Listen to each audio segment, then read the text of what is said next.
programa My Morning Manna with Pastor OG. Ito pong verse na ito ay napakaganda po para sa atin. Isaiah chapter 38 verse 17. Ito pong pagkasabi, "You have cast all my sins behind your back." My topic for this morning is forgotten.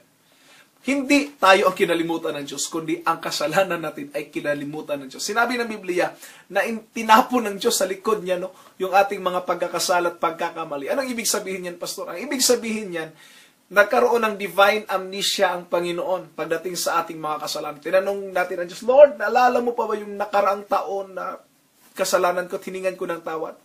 Sabi ng Lord, meron ba? Alin doon? Because when God forgives, He forgets.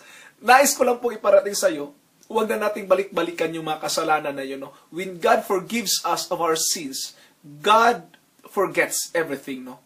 Kung siya napatawad, kinakalimutan niya na talaga. Kaya po, ang challenge ko po sa atin is, when we also forgive other people, then also forget also those things that they have done against you. Kalimutan na rin.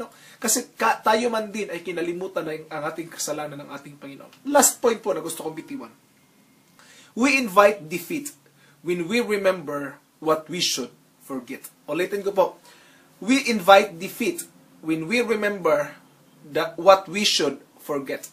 Kung ang mga bagay na dapat na sanang kalimutan ay binabalik-balikan natin, hinahalungkat pa rin natin yung mga kasalanang nagawa, yung mga mali na mga bagay na pangyayari sa buhay natin. Kung hahalungkatin pa po natin yan, hindi tayo magtatagumpay sa labang ito. And I want to challenge you, it's time to forget and let God and let go of that. God bless po at magandang umaga.